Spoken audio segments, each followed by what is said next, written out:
What's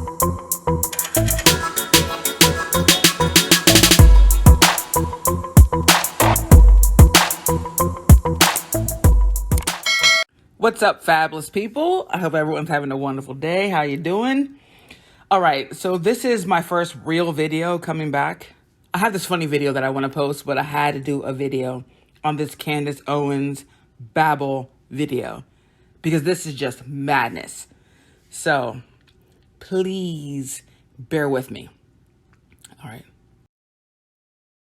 In the first half of the 19th century, 4 million blacks worked as slaves imprisoned on plantations in the American South. What the hell is this? Next, you'll be calling the slaves stereotypical black names like, oh my God, there's Starkeisha and Sharkhan smiling on the plantation. They were prevented from learning how to read, their families were forcibly broken up, and if they tried to escape, they were severely and brutally punished. The owners of these plantations were almost without exception Democrats. All right, let me preface what I'm going to say by saying this. The Democrat Party is definitely flawed, not just in modern terms, but historically. It's a flawed party, and I'm not here to be their cheerleader. I personally have issues with the party. I also despise this binary system. However, what pseudo-intellectuals like Candace fail to state here is that the Democrats during slavery are the Republicans of today. She's only willing to discuss the ills of slavery because she can discuss it in the context of demonizing Democrats and black people. She wants you to believe that, but for Democrats, there wouldn't have been slavery. She's using this narrative to draw parallels between the Democrats in history and the Democrats of today. She wants you to believe that humanization of black people is a Republican trait. The truth is that the Republican politics today bear no resemblance to the Republican Party during slavery and emancipation. During slavery, Republicans were virtually Northerners, and Democrats were the party of the Southerners.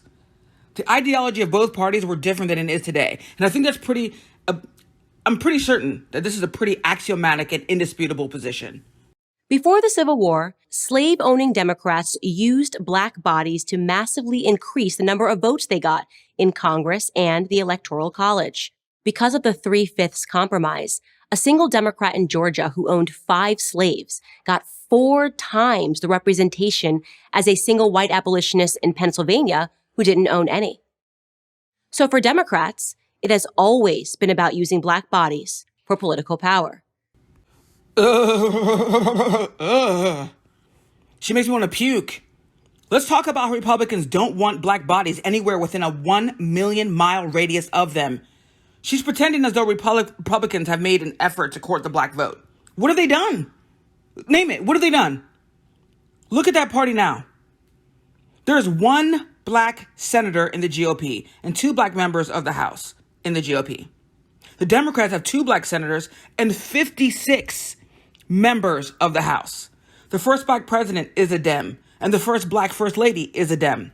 The first woman VP is black and Indian, also a Dem. That might seem insignificant because people argue that the black Democrats don't engage in anything meaningful for black people. Look, that's an argument for another day. But there isn't even real black representation in high-level positions in the GOP. How they are used may vary, but the plantation model remains a constant, even today. Despite the fact that blacks are no longer enslaved, many black children barely learn to read in poorly performing schools. My goodness, the subtle prejudice isn't even subtle. The black girl punching the book off her desk, like really? Where the hell does that happen? So no black kids want to read in school? Oh my goodness, anyway. Our families are often shattered by misguided welfare policies, and if we try to escape, we still face punishment. Of course, oh, yes. The disenfranchisement of black people and families is due to welfare. God, this woman, is she okay? How do people like her function? I always wonder, like, how do you function? Are you okay? Like, should we? Anyway, let's be clear. The biggest recipients of welfare are white. Second, what black people suffer from is systemic and institutional racism. Hundreds of years of slavery. Where even the Democrats had black slaves video, she admits that black people weren't allowed to read and write. which in order to have upward mobility in any society, you must be able to read and write. Generations of people denied that opportunity, which became a generational hindrance. However, majority of black people can read and write, Candace. Okay? Yeah, good girl. There was Jim Crow and segregation, which led to unmitigated dehumanization and lack of opportunity. The Civil Rights Act of 1964 was just decades ago. What vectors like Candace don't know is that it's impossible to rectify centuries of oppression and damage in mere decades. The damage of those things doesn't disappear in decades when it took centuries to inflict, coupled with the glaring disparities that still exist. The issues affecting black people are lack of education because of poor schools and generational poverty, lack of opportunity, racial disparities, lack of resources, and lack of advocates with the will and fight to help reverse the damages of racism. Oh, and wait. What punishment do people receive if they want to get off of welfare? I heard her say that. What is she talking about? What punishment exactly do people receive if they want to get off of welfare? Girl, bye. The plantations of the 21st century are not physical, they are virtual. The owners of these plantations are once again, almost without exception, Democrats. Think about it. What today are certain areas of Chicago, Baltimore, Detroit, St. Louis, Atlanta, Milwaukee, and Philadelphia, all run for decades by Democrats, but virtual plantations? And here we go with the Chicago, Baltimore, etc. Candace, no, not today. Not today. Many who live in these areas are largely, if not totally, dependent on their masters, the politicians, for their food, housing, and health care. Wait. How are we dependent on these things when the argument is that these things are things we don't get? Where's the proof of this? Also, what's a virtual plantation? She doesn't even know. If you ask her, what's a virtual plantation, Candace? She'll be like, oh, baby, baby. They'll be like, oh, baby, baby. She's like, oh, baby, baby. They're, oh, baby, baby.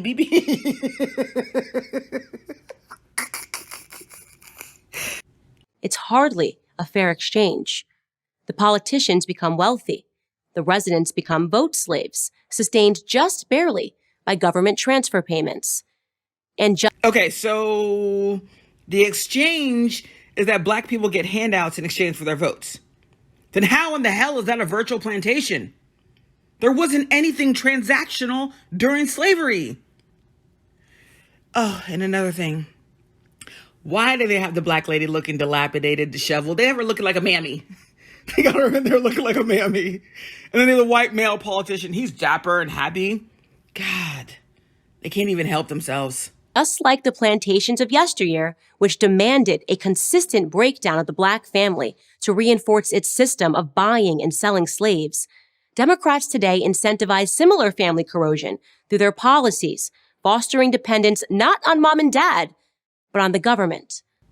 So, according to Candace, we don't work. We're so utterly pathetic that our mere existence is at the mercy of Democrats. We wouldn't eat, drink, sleep, have healthcare, because we're all on Medicaid. We wouldn't even bathe without the Democrats being our caretakers. Oh my God, that's good to know. Really good to know. To give just one example, virtually every inner city school provides free breakfast and lunch. Sounds generous, but what it really does is remove the traditional responsibility from parents by handing it over to the state. Oh yeah, so insightful. So black parents don't feed their kids before school? All the kids there are dependent on free breakfast from schools. Because black parents in inner cities are so disengaged. Yeah, dude. Poverty has no contribution to the necessity of these programs. It's just mere disengagement.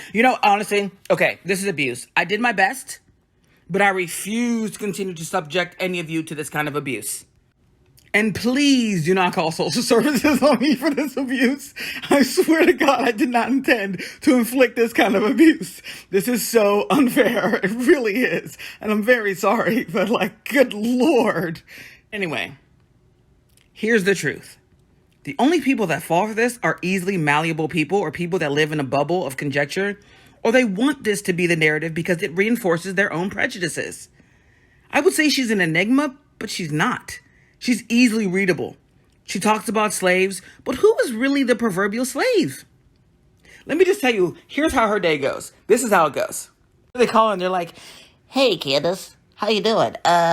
Would you like to be as dumb as you always are today? She's like, sure, how much do I get paid for it? they're like, oh, and she gets on her calculator. She's like, okay, that'll be like 5,000. They're like, okay. She's like, okay, do I have to read anything or like be well versed on anything? They're like, no, just be as dumb as you always are. She's like, okay, great.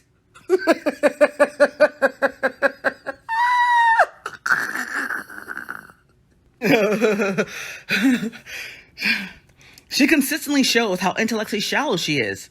Her entire premise here, which wasn't written by her, she just regurgitates what her masters deem as necessary. However, her entire premise is that we are meek and mild, unintelligent, desperate, lazy people that live in our victimhood. If we could just avail ourselves of the slave mentality and ignore systemic racism, ignore institutional racism, centuries of oppression, we could eventually not punch our books off our desk.